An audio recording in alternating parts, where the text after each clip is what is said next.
नमस्कार, स्वागत है सफलता आईएएस के ऑनलाइन प्लेटफॉर्म में, जहां पर एमपी टेट को ध्यान में रखते हुए और जितने भी शिक्षक पात्रता के एग्जाम है सभी एग्जाम को ध्यान में रखते हुए एक एमसीक्यू की जो श्रृंखला हमारी स्टार्ट की गई थी, उस श्रृंखला के अंदर आज हम जियोमॉर्फोलॉजी का, भौतिक विज्ञान का अगला टॉपिक जो है अपक्षय, अपर्दन, वेदरिंग एंड इरोजन को स्टार्ट करेंगे।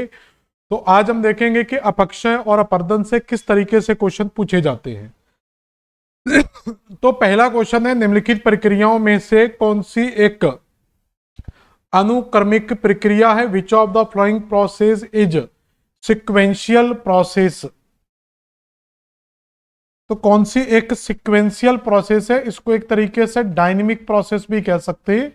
कौन सी एक डायनेमिक प्रोसेस का पार्ट है? निक्षेपण, पटल विरूपण, ज्वालामुखिता या अपर्दन? तो यहां पर जो हमारा सही आंसर आएगा वो क्या होगा? अपर्दन।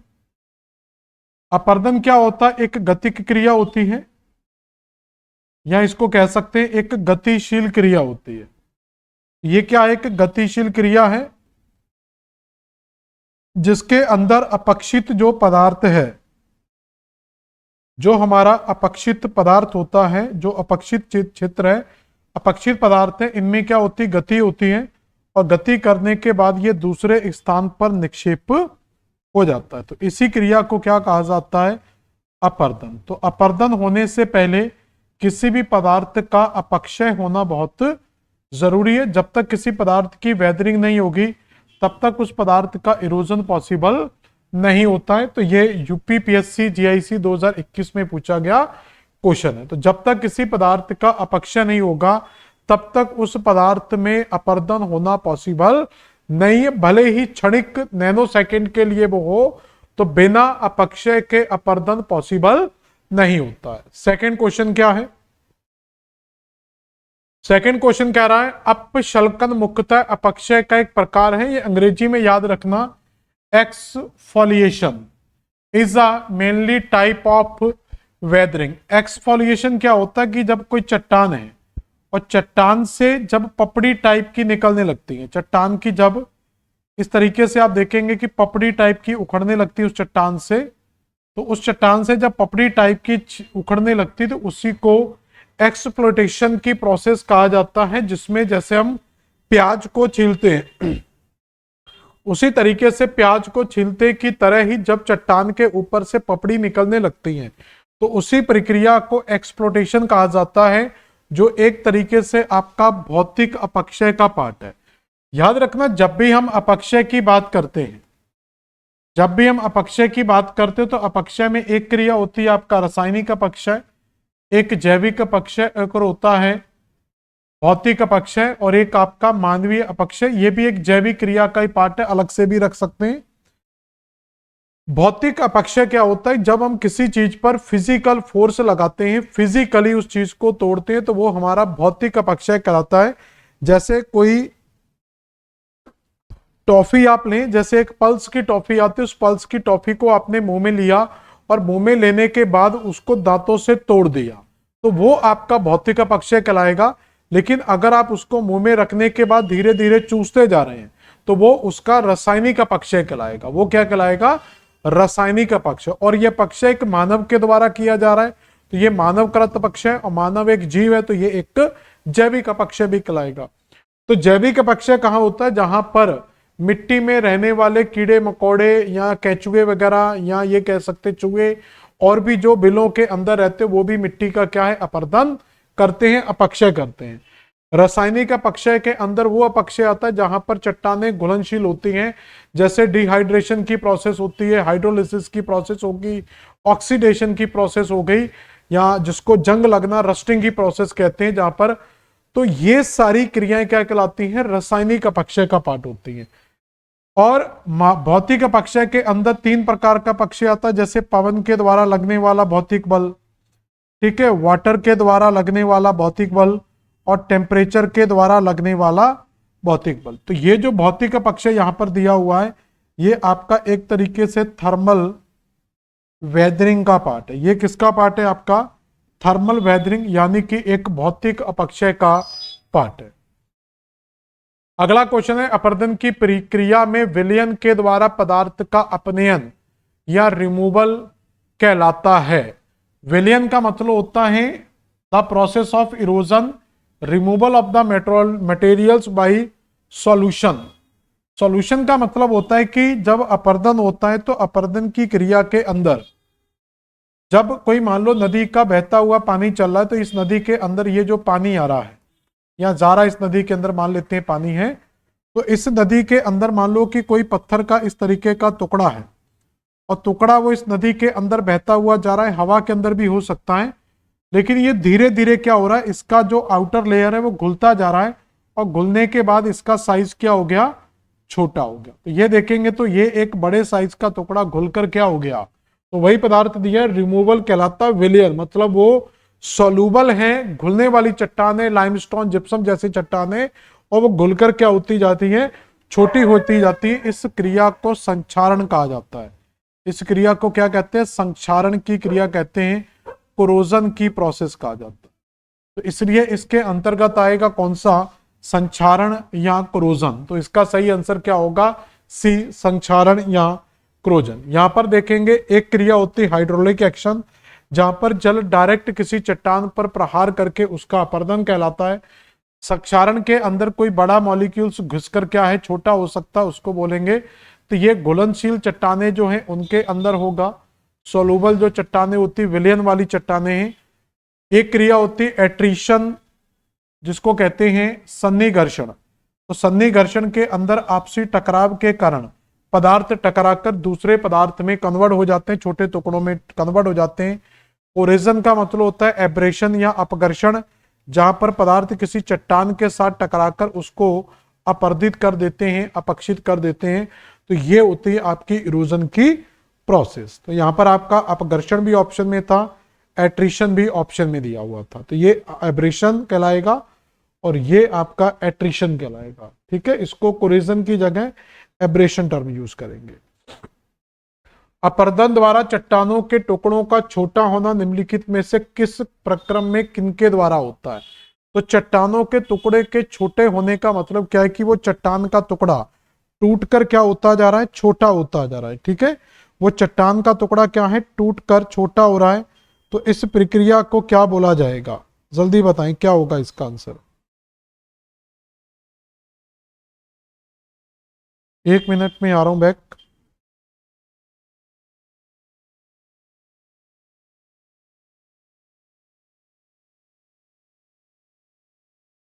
तो यहां पर अभी हमने देखा था कि अगर घुलनशील प्रक्रिया के द्वारा, अगर कोई पदार्थ घुलनशील प्रक्रिया के द्वारा छोटा हो रहा है, विलयन के द्वारा छोटा हो रहा है, तो उसको संक्षारण कहते हैं।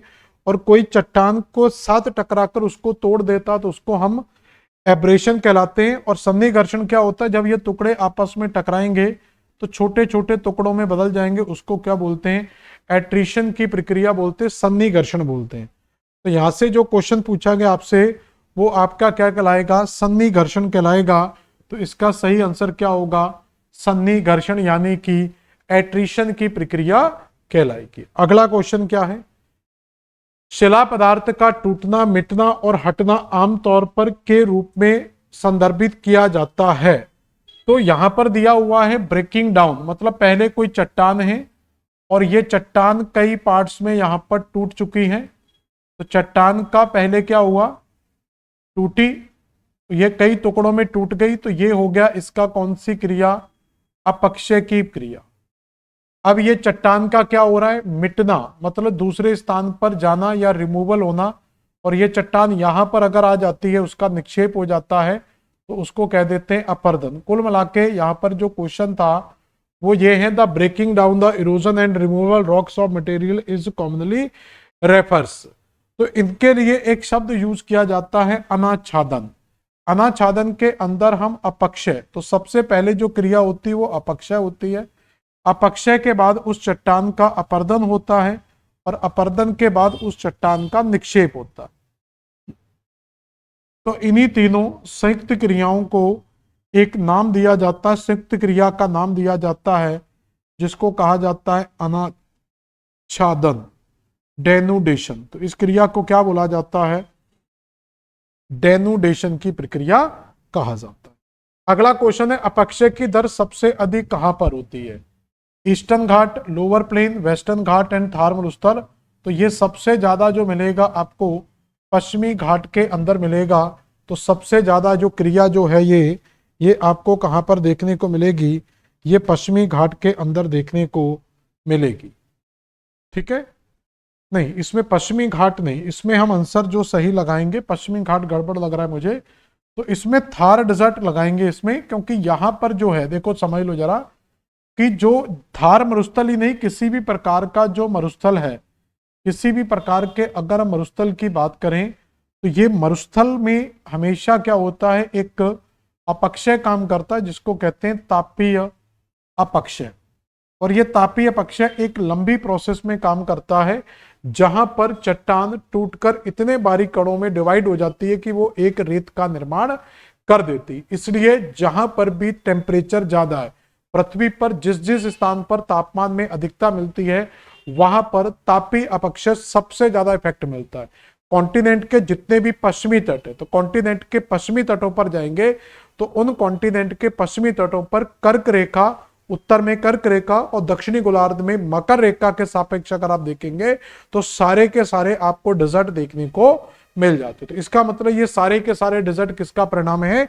ये तापीय अपक्षय का परिणाम है। जैसे फॉर एग्जांपल मैं आपको बताऊं, अगर आप कर्क रेखा के सारे देखते हैं, अगर आप कर्क रेखा के सारे देखेंगे तो आपको नॉर्थ अमेरिका मिल जाएगा, अफ्रीका महाद्वीप मिल जाएगा और यहां पर आपको एशिया मिल जाएगा।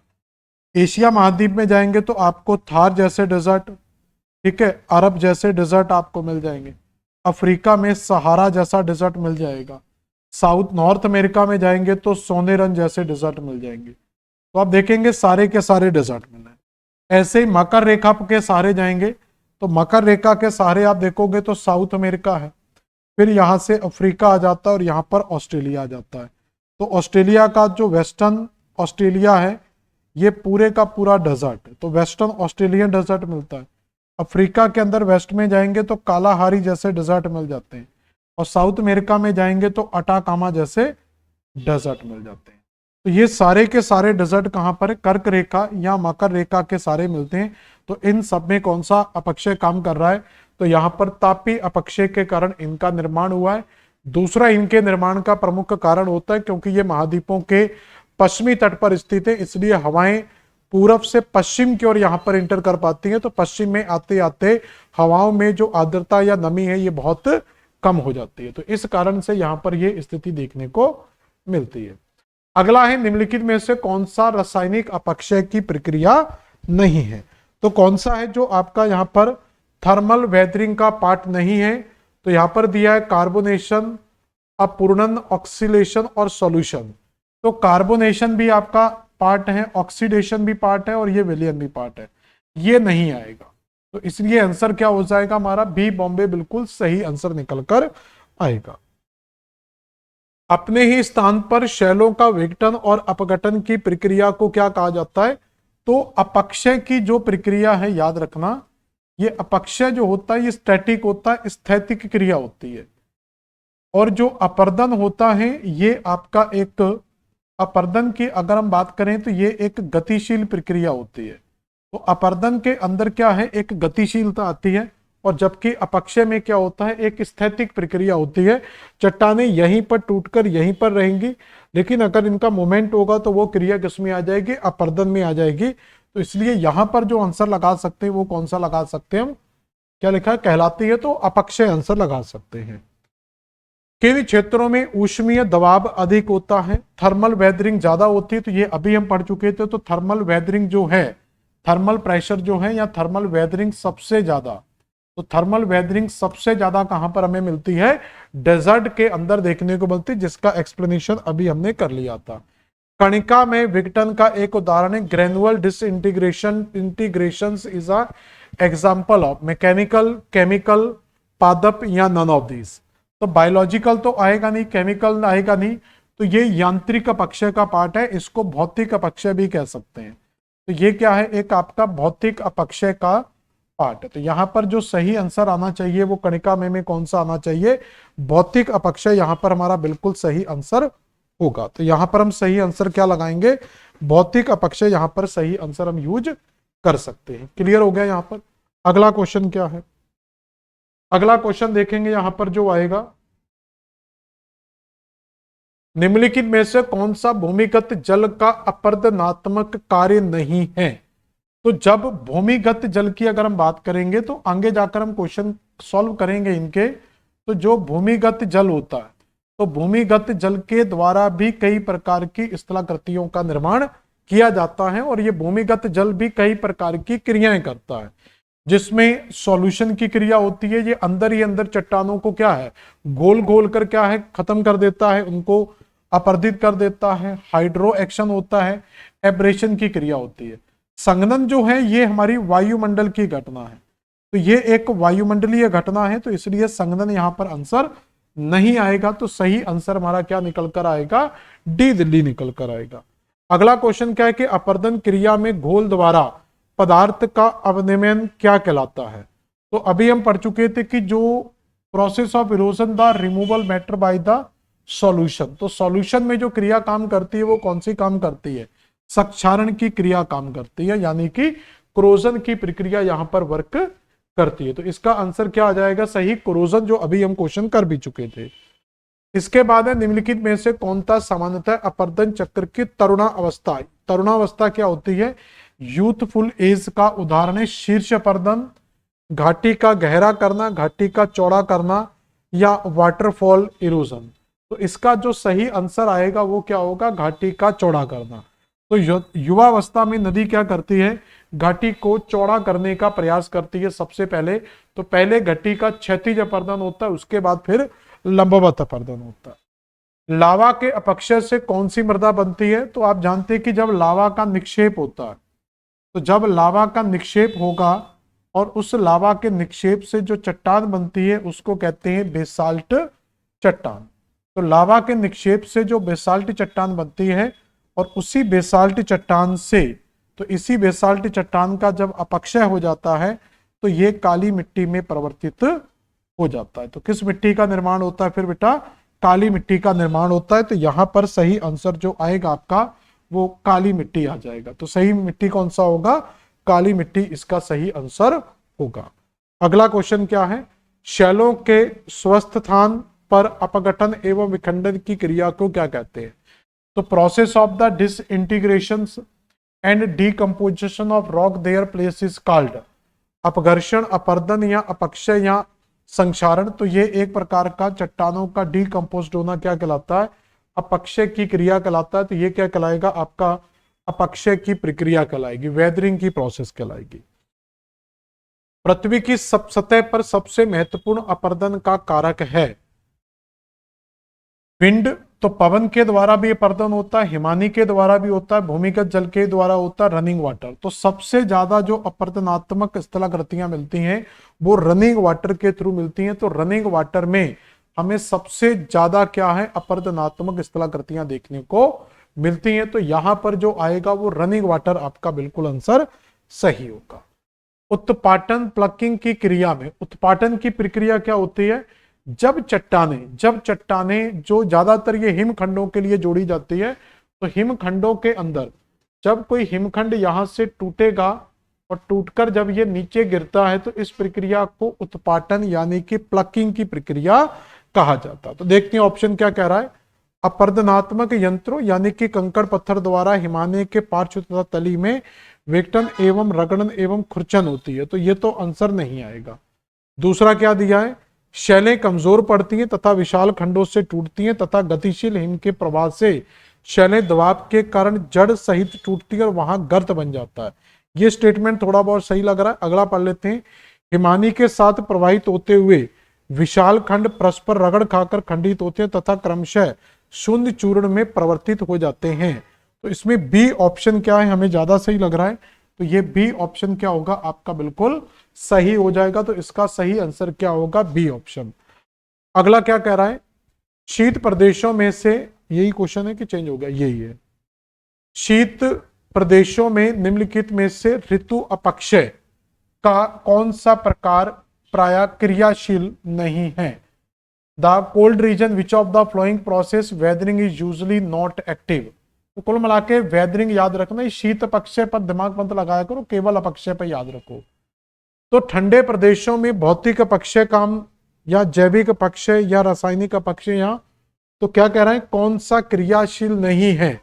तो ठंडे प्रदेशों में जैविक अपक्षय बहुत कम होगा, क्योंकि जैविक अपक्षय वहां पर होता है जहां पर पेड़ पौधे वनस्पतियां जीव जंतु सबसे ज्यादा होते हैं। तो जहां पर पेड़ पौधे जीव जंतु ज्यादा उपस्थित नहीं होंगे तो वहां पर क्या होगा, आपका भौतिक अपक्षय हमें जैविक अपक्षय देखने को नहीं मिलेगा।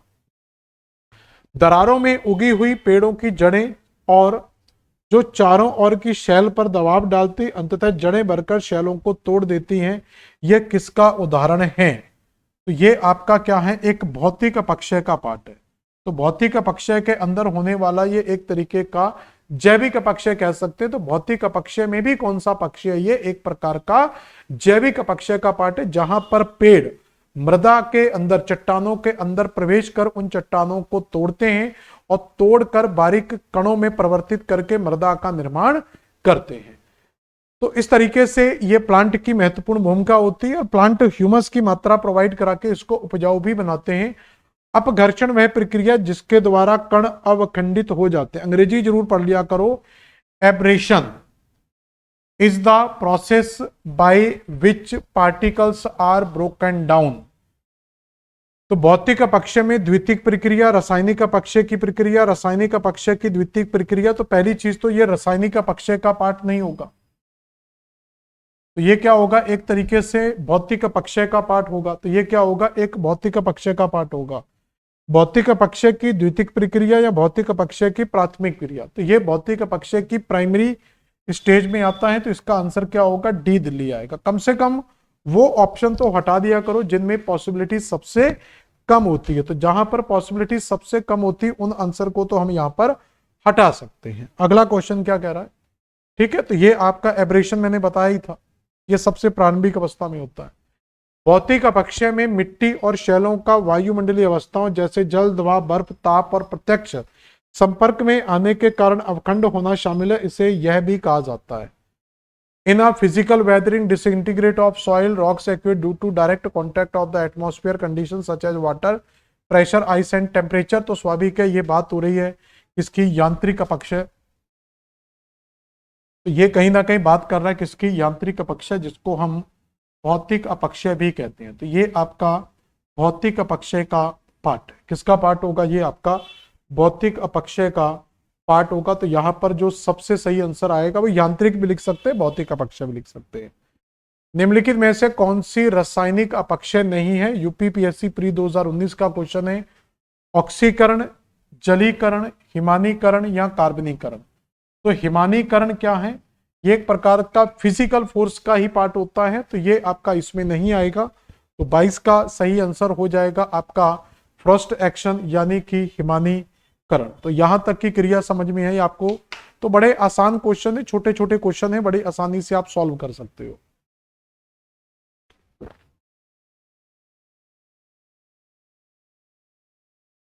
अगला क्वेश्चन क्या है समझते हैं जरा।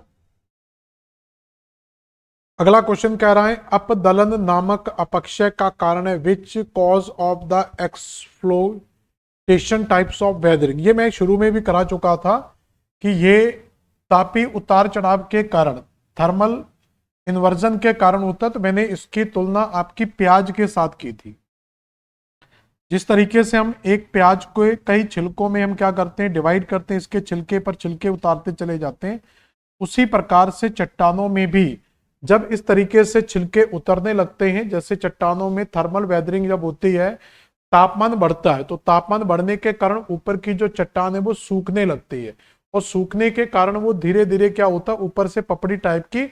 नॉर्मली भी कई बार आपने देखा होगा कि चट्टानों के ऊपर कई बार से कोई पत्थर आपका पड़ा होगा, बड़ी सी चला देखेंगे, उसके ऊपर से पतली पतली पपड़ी उकड़ने लगती है, तो वो इसी का एक पार्ट है। तो ये तापी उतार चढ़ाव के कारण आता है। प्याज की तुलना इससे याद रखना, आसानी से आपको याद रहेगा। अगला क्वेश्चन दिया है वलित स्तरों पर जिनके उच्च कठोर शैल आवरण के अपर्दन के कारण निम्न में से कौन सा स्थल रूप विकसित होता है due to erosion of fold strata covered the hard rocks which of the following landform is formed, cuesta, butte, mesa या हॉगबैक। तो यहां पर क्या बनता है, मेसा का स्ट्रक्चर हमें देखने को मिलता है। तो मेसा, बुट्टे, क्वेस्टा। तो मेसा क्या होता है कि किसी पठार में, तो अगर मान लो ये पठार है और इस पठार के आसपास की जो चट्टानें अगर मुलायम हुई तो वो मुलायम चट्टानों का चारों तरफ से अपर्दन हो जाता है, बीच की जो हार्ड रॉक थी तो हार्ड रॉक वहां पर बनी रहती, तो इसको क्या बोल देते हैं, मेसा। और अगर ये अपर्दन बहुत ज्यादा हो जाए तो उसको क्या बोल देते हैं, बुट्टे बोला जाता है।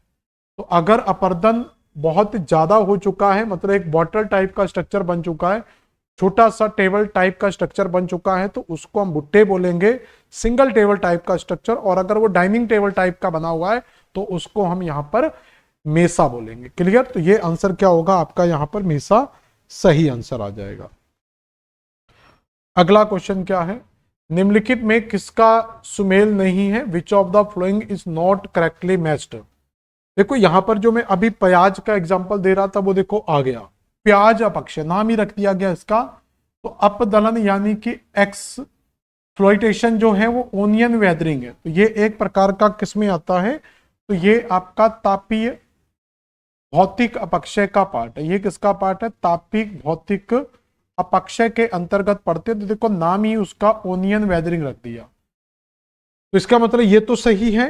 ऑक्सीकरण एक रासायनिक प्रक्रिया है, ऑक्सीकरण इज द केमिकल प्रोसेस, ये भी सही है। हाइड्रोलाइसिस यांत्रिक प्रक्रिया है, कार्बोनेशन एक यांत्रिक प्रक्रिया है। तो कार्बोनेशन तो एक यांत्रिक प्रक्रिया है, लेकिन ये एक यांत्रिक प्रक्रिया नहीं है, सॉरी रासायनिक प्रक्रिया नहीं है। तो ये भी एक क्या है, हाइड्रोलाइसिस एक रासायनिक प्रक्रिया है, तो ये यांत्रिक प्रक्रिया नहीं होगी बल्कि एक रासायनिक प्रक्रिया होगी। तो सी वाला जो ऑप्शन है ये हमारा बिल्कुल सही हो जाएगा। तो सही आंसर हम क्या लगा पाएंगे, यहां पर सी लगा सकते हैं। अगला कह रहा है कि अपक्षय की यह प्रक्रिया जो खनिजों में जल की वृद्धि से होती है।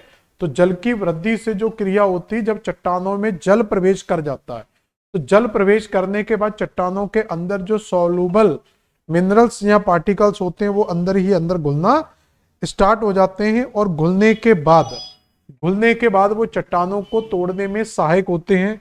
तो वो हाइड्रेशन की प्रक्रिया होती है, यानी कि जल योजन की प्रक्रिया होती है। तो इसको क्या बोलते हैं हम, जल योजन की प्रक्रिया।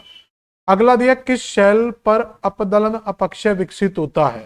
तो देखो फिर से वो एक्सप्लोरेशन आ गया, जिसको हमने प्याज अपक्षय की संज्ञा दी थी, तो इसको प्याज अपक्षय कहते हैं। इससे देखो बहुत क्वेश्चन रिपीट हुए हैं, अच्छे से पढ़ लेना। जो एक प्रकार का तापीय भौतिक अपक्षय के अंतर्गत आएगा,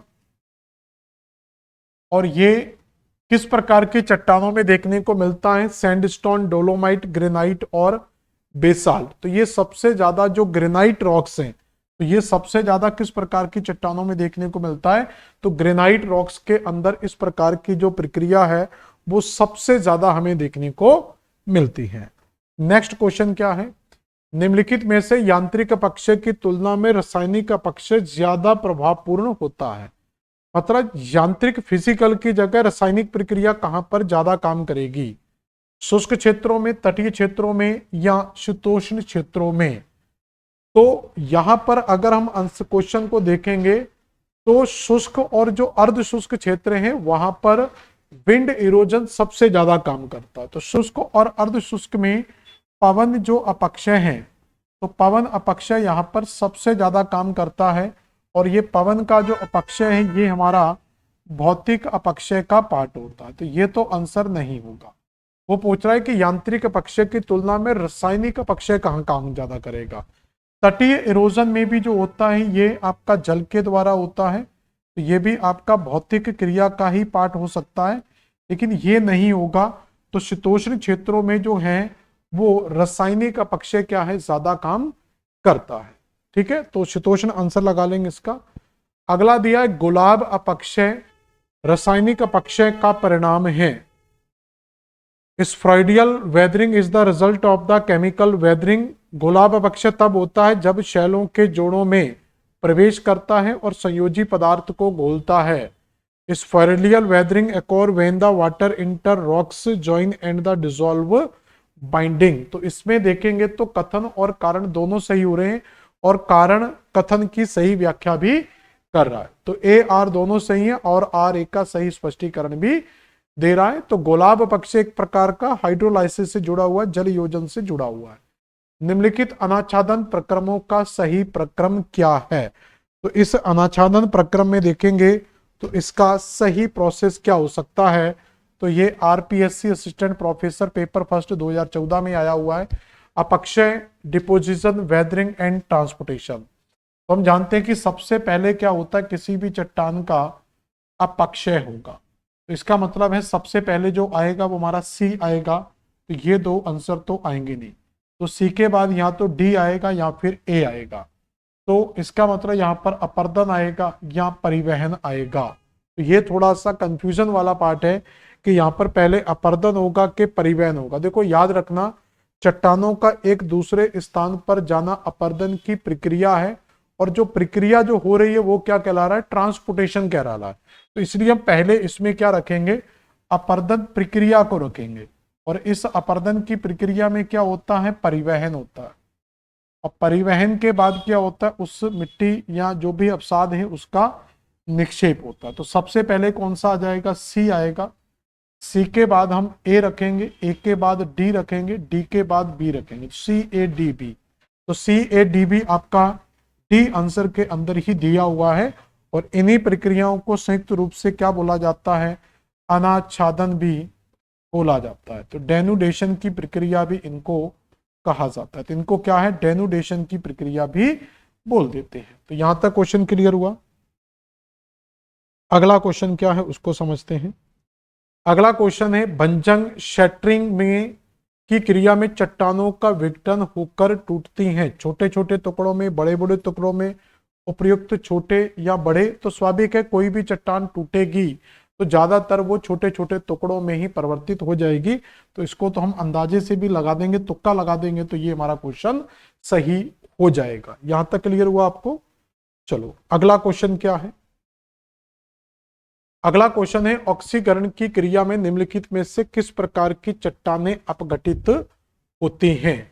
तो ऑक्सीकरण की प्रक्रिया क्या होती है? तो जब भी हम ऑक्सीकरण की प्रक्रिया की स्टडी करेंगे तो ऑक्सीकरण की प्रक्रिया, which type of the rocks disintegrate due to ऑक्सीकरण। तो ऑक्सीकरण वहां पर होता है जिसमें जंग लगने की प्रक्रिया भी कहा जाता है इसको। तो इसको जंग लगना भी बोला जाता है। जंग लगने की प्रक्रिया, रस्टिंग की प्रोसेस भी बोली जाती है। तो ये रस्टिंग वहां पर होती है जिन चट्टानों के अंदर, तो जिन चट्टानों में आयरन की मात्रा या लौह की मात्रा, आयरन या लौह अंश की मात्रा पाई जाती है। तो जैसे ही ये लोहे के संपर्क में, आयरन के संपर्क में जैसे ही आपकी पानी की बूंद आती है तो वहां पर एक रिएक्शन होता है, और रिएक्शन होने के बाद वो लोहा धीरे धीरे सड़ना और गलना स्टार्ट हो जाता है। आपने सामान्यतः देखा होगा छतों पर या घर के बाहर कहीं पर भी कुछ लोहा पड़ा हुआ है और वो लंबे समय से पड़ा हुआ है, उसके ऊपर बरसात का पानी आता है, कुछ समय बाद देखोगे वो लोहा पूरी तरीके से सड़ गल जाता है और वो बारीक मिट्टी टाइप में कन्वर्ट हो जाता है। तो उसी से आपकी लाल मिट्टी जैसी मृदा और काली मिट्टी जैसी जो मिट्टी है, ज्यादातर लाल मिट्टी का निर्माण इसी ऑक्सीडेशन की क्रिया से होता है। तो ये ऑक्सीडेशन आपका सही आंसर हो जाएगा। रासायनिक अपक्षय की कौन सी प्रक्रिया लोहे पर जंग लगना कहलाती है? तो अभी हम पढ़ चुके हैं। तो यहां पर कौन सी क्रिया हो जाएगी? ऑक्सीडेशन की क्रिया में क्या होता है? लोहे में जंग रोध की स्थिति देखने को मिलती है। अपक्षय की प्रक्रिया क्या बताती है? What does the process of weathering indicate? घाटियों का पार्श्व विस्तार, lateral extension of the valley, महाद्वीप शेल्फ का विस्तार, शैल सामग्रियों का विघटित होना, शैल कृत्रिक प्लेटफॉर्म का यानी formation of the rock cut platforms. तो इसका सही आंसर क्या आएगा? तो यहां पर जो सही आंसर होना चाहिए हमारा, तो शैल टू डिसइंटीग्रेशन, ये सबसे अच्छा शब्द होता है। तो अपक्षय की प्रक्रियाओं में जो रॉक्स है, शैल सामग्री का मतलब जो रॉक्स है वो डिसइंटीग्रेटेड यानी विखंडित होकर छोटे छोटे टुकड़ों में परिवर्तित हो जाती है। अगला क्वेश्चन क्या है इसको देखेंगे। नेक्स्ट क्वेश्चन क्या आएगा आपका? सूची 1 को सूची 2 के साथ सम्मिलित कीजिए। तो यहां पर देखो, अभी तक जो हमने क्वेश्चन पढ़े हैं ये आपके सारे के सारे क्वेश्चन अपक्षय और अपर्दन से संबंधित थे। ये क्वेश्चन किससे संबंधित थे? अपक्षय और अपर्दन से संबंधित थे।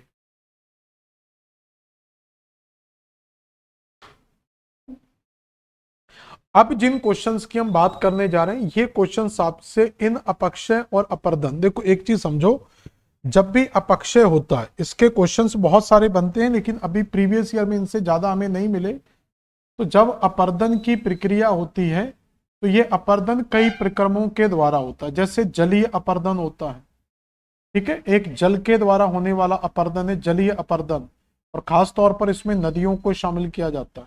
ऐसे ही वायु के द्वारा अपर्दन क्रिया होती है, तो वायु के द्वारा भी अपर्दन होता है।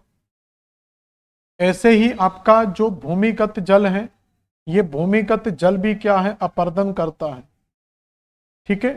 जो सागरीय जल है इसके द्वारा भी अपर्दन किया जाता है, तो सागरीय जल के द्वारा भी अपर्दन की प्रक्रिया होती है, ठीक है। तो ये कई प्रकार की, तो जलीय अपर्दन, वायु अपर्दन, भूमि अपर्दन, सागरीय अपर्दन और हिमानीय अपर्दन, तो ये कई प्रकार होते हैं अपर्दन को करने वाले प्रक्रम। लेकिन जब भी ये सारे अपर्दन होते हैं, तो ये जब भी अपर्दन होंगे तो इन अपर्दन से दो चीजें सामने निकल कर आती हैं। तो इनसे कुछ स्थलाकृतियों का निर्माण होता है। इनसे क्या बनती हैं? कुछ स्थलाकृतियों का निर्माण होता है। इन स्थलाकृतियों में जब कोई नदी जाएगी तो वो अपर्दन करेगी। तो कुछ हर चीज, जैसे जल जाएगा तो जल अपर्दन करेगा। अपर्दन तो खैर हमने सब में लिखा हुआ है, तो सारी ही चीजें क्या करती हैं? अपर्दन करती है। लेकिन आप एक चीज सोचो कि जब अपर्दन होता है तो अपर्दन के साथ जो अपर्दित मटेरियल है उसका कहीं ना कहीं डिपॉजिट भी होगा, निक्षेप भी होगा। तो नदी अपर्दन करती है, तो इससे जो स्थलाकृति बनती है उसको अपर्दनात्मक स्थलाकृति बोला जाता है। तो यहां पर कुछ अपर्दनात्मक स्थलाकृतियां बनती हैं और कुछ स्थलाकृतियां जो होती हैं वो निक्षेपणात्मक बनती हैं। तो कुछ स्थलाकृतियां कैसी होती हैं? निक्षेपणात्मक स्थलाकृतियां बनती हैं। तो कुछ अपर्दनात्मक स्थलाकृतियों का निर्माण होता है और कुछ निक्षेपणात्मक स्थलाकृतियों का निर्माण होता है। तो जब भी आपसे क्वेश्चन पूछा जाएगा, इनके और क्वेश्चन हम आगे जाकर करेंगे, जब भी इनसे निर्माण होगा तो पहले तो आपको कोई भी स्थलाकृति, जैसे फॉर एग्जांपल यहां पर कोई भी हम स्थलाकृति ले लेते हैं। जैसे एक स्थलाकृति हम यहां पर, सबसे सिंपल जो स्थलाकृति हो सकती है वो हम ले लेते हैं, जैसे गॉर्ज। जैसे मान लो मैंने गॉर्ज ले लिया, तो गॉर्ज के बारे में आप सब लोग जानते हैं। तो पहले आप ये बताएं कि गॉर्ज जलीय अपर्दन, वायु, भूमिगत, सागरीय या हिमानीय अपर्दन। तो गॉर्ज का निर्माण में कौन सा प्रक्रम भूमिका निभाता है? तो इसमें पहला आंसर आएगा कि यहां पर जलीय अपर्दन भूमिका निभाएगा। तो यहां पर कौन सा प्रक्रम काम करेगा? जलीय। अब जलीय प्रक्रम में ये अपर्दनात्मक स्थलाकृति है या निक्षेपणात्मक स्थलाकृति है? तो गॉर्ज का निर्माण अपर्दन से होता है, तो इसलिए यहां पर हम इसको क्या बोल सकते हैं? तो अपर्दनात्मक स्थलाकृति कह सकते हैं। तो ये अपर्दन से निर्माण होगा, तो ये क्या हो जाएगी? आपकी एक अपर्दनात्मक स्थलाकृति हो जाएगी। इस तरीके से आपको समझना होता है। जैसे मैं एक एग्जांपल और लूं, आपका डेल्टा। तो डेल्टा भी जलीय प्रक्रम का पार्ट है, तो ये भी जलीय प्रक्रम का पार्ट है, लेकिन ये निक्षेपणात्मक स्थलाकृति है, क्योंकि डेल्टा का निर्माण किससे होता है? निक्षेप से होता है। तो बस यही चीजें आपको पूरे टॉपिक में समझानी होती हैं। तो जैसे प्राकृतिक तटबंध दिया हुआ है, टेरा रोसा दिया हुआ है, सर्क दिया हुआ है, तो यहां से आपसे जो क्वेश्चन पूछे जाएंगे, सिर्फ ये पूछा जाएगा कि इनका निर्माण किन प्रक्रियाओं से हो रहा है। जैसे प्राकृतिक तटबंध जो हैं ये किससे संबंधित हैं? पवन से, ग्लेशियर से, बहते हुए जल या भूमिगत जल से। तो नेचुरल तटबंध आपको नदियों के किनारे ही देखने को मिलते हैं। तो ये एक प्रकार से आपका रनिंग वाटर, फ्लूवियल वाटर यानी कि नदियों से संबंधित है। तो ए पर जो आंसर आएगा वो 3 आएगा। तो पहले से ही देखो हमारा आंसर निकल आया। तो इसका जो सही आंसर होगा वो क्या निकल कर आएगा? सी आंसर इसका बिल्कुल सही निकल कर आएगा।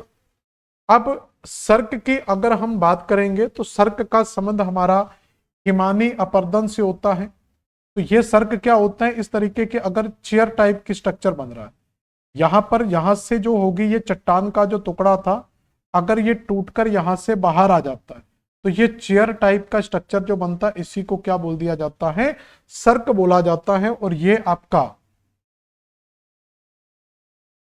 सर्क जो आपका है, ये सर्क में आपका हिमानी अपर्दन, ठीक है। और ये हम पढ़ चुके हैं, तो बी का क्या हो जाएगा, यहां पर 4 आ जाएगा। तो टेरा रोशा आपका भूमिगत अपर्दन से संबंधित है, सी का 2 हम लगा चुके हैं। और इंसल वर्ग जो होते हैं ये आपके पवन अपर्दन से संबंधित हो। इस तरीके से आपको सिर्फ यही पहचानना होता है कि कौन सा अपर्दन प्रक्रम काम कर रहा है और कौन सी स्थलाकृति का निर्माण हो रहा है। तो इसके लिए आपको पूरा टॉपिक पढ़ना होता है। बहुत सारी स्थलाकृतियां यहाँ पर हमें मिलती हैं। तो नदीय अपर्दन से विकसित भू आकृतियों का सही क्रम क्या होगा। तो जब भी नदी अपर्दन होता है तो नदी अपर्दन सबसे पहले क्या करती है, तंग घाटी या तलहटी मैदान। तो स्वाभाविक है मैदान तो नहीं बनाएगी, तंग घाटी बनाएगी। अब तंग घाटी के बाद बाढ़ का मैदान बनाएगी, तलहटी मैदान बनाएगी, और यहां पर भी तलहटी मैदान दिया हुआ है। एक एक करके हम ऑप्शंस को निकाल सकते हैं, या फिर इसके लास्ट में निकाल सकते हैं। यहां पर भी डेल्टा दिया, यहां पर भी डेल्टा दिया हुआ, यहां पर भी डेल्टा दिया हुआ, तो डेल्टा ही सबसे लास्ट में बनेगा, तो सी ऑप्शन भी नहीं होगा। तो इस तरीके से एक ऑप्शन होता है तरीका निकालने का। तो पहले से हमने निकाल दिया कि पिडमोंट नहीं बनेगा, ठीक है। पिडमोंट जो है ये आपके थोड़े से ढाल के नीचे आकर बनते हैं, मतलब ये पिडमोंट एक तरीके से, इनको हम कहते हैं एक सिंपल भाषा में क्या बोला जाता है, पर्वतपदीय क्षेत्र भी बोल देते हैं इसको। पर्वतपदीय क्षेत्र होता है एक तरीके से, फुट हिल रीजन होता है आपका। तो एक प्रकार का फुट हिल रीजन होता है पिडमोंट, तो इसलिए ये नहीं आया। तो फ्लड प्लेन बाद में बनता, पहले डेल्टा बनेगा। तो अब डेल्टा बनेगा। अब डेल्टा से पहले यहां पर देखेंगे तो तंग घाटी के बाद बाढ़ मैदान बनेगा या फुटिल रीजन बनेगा। तो पहले क्या होगा, फुटिल रीजन बनेगा। तो नदी अपने मैदान में जब नीचे उतरेगी, जैसे हिमालय से नदी नीचे उतरेगी यहां पर, तो यहां पर आएगी तो पहले क्या करेगी, फुटिल मैदान का निर्माण करेगी। तो बी आंसर हमारा सही जा रहा है। उसके अलावा आदि मैदान को कहा जाता है यहाँ पर एलुवियल प्लेन, और एलुवियल प्लेन के बाद क्या बनेगा आपका, डेल्टा। इसलिए अंग्रेजी में थोड़ी सी चीजें हमें जल्दी समझ में आए। तो तंग घाटी के लिए कौन सा शब्द यूज किया, देखो गॉर्ज। तो पहले गॉर्ज बनेगा, फिर पिडमोंट बनेगा, फिर एलुवियल प्लेन बनेगा, और लास्ट में डेल्टा बनेगा। तो इस तरीके से हम इसका आंसर निकाल सकते हैं। तो जुगाड़ लगा लगा के आंसर हमें निकालने होते हैं। अगला क्वेश्चन क्या दिया हुआ है, अगला क्वेश्चन कह रहा है निम्नलिखित स्थलाकृतियों में किनके द्वारा बहुचक्रीय अपर्दन के संकेत देखने को मिलते हैं। विच ऑफ द फ्लोइंग लैंडफॉर्म शोर द एविडेंस द पॉलीसाइकिल इरोजन। तो पॉलीसाइकिल इरोजन से जो जुड़ा हुआ है वो आपका नदी वेद का जुड़ी हुई है। तो रिवर जो ट्रेसेस हमें देखने को मिलते हैं वो किससे जुड़े हुए हैं, रिवर इरोजन से जुड़े हुए हैं। अब देखो यहां पर दिया हुआ जल गर्तिका, गली, घोल, रंध्र, सिंक हॉल, पल्सा, लुनेटे करके दिया हुआ है। तो ये किससे बनते हैं, घोल रंध्र की अगर हम बात करेंगे यहां पर, तो घोल रंध्र क्या होते हैं, तो ये उन क्षेत्रों में देखने को मिलते हैं जहां पर चट्टानों के अंदर जिप्सम वगैरह की मात्रा सबसे ज्यादा देखने को मिलती है। तो वहीं पर क्या होता है, चट्टानें अंदर ही घुलती रहती हैं और फिर ऊपर से जमीन में एक गड्ढा हो जाता है। तो घोल रंध्र को आप कुछ इस तरीके से समझ सकते हैं, जैसे हमारी पृथ्वी पर, हमारे शहरों में कह सकते हैं, हमारे शहरों में जो सड़कें हैं तो उन सड़कों के ऊपर जब गड्ढे पड़ जाते हैं और उन गड्ढों के अंदर जब पानी भरता है तो वो एक तरीके का गोल रंध्र का ही पार्ट हमें दिखाई देता है। तो इसका मतलब है ए का क्या होना चाहिए, 2 भूमिगत जल, ठीक है। तो ये तो बी हो जाएगा, इसका तो 1 आ जाएगा, तो इसका तो 1 हो जाएगा। जो जल गर्तिका होती हैं तो जल गर्तिकाएं आपकी नदी के अंदर ही, तो नदी के अंदर ही इस तरीके के गड्ढे मिलते हैं, तो वो आपके नदी से संबंधित है। तो ये 2 हो जाएगा, तो 2 1। और पल्सा तो अपने आप ही आ जाएगा, 2 1 को ढूंढ लेते हैं। तो यहां पर भी 2 1 दिया है और यहां पर भी 2 1 दिया हुआ है। तो 2 1 से क्लियर हो गया। अब जो पल्सा है वो किससे संबंधित होगा, तो जो पल्सा है वो आपका पेरिग्लेशिएशन से जुड़ा हुआ स्थलाकृति है, और लुनेट जो है ये वायु अपर्दन से जुड़ी हुई स्थलाकृति है।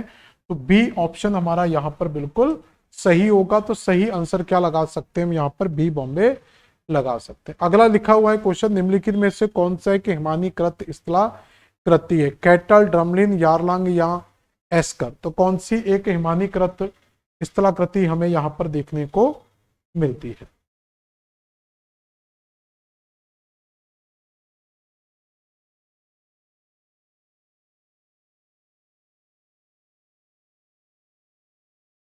जल्दी बताएं आंसर क्या होगा इसका।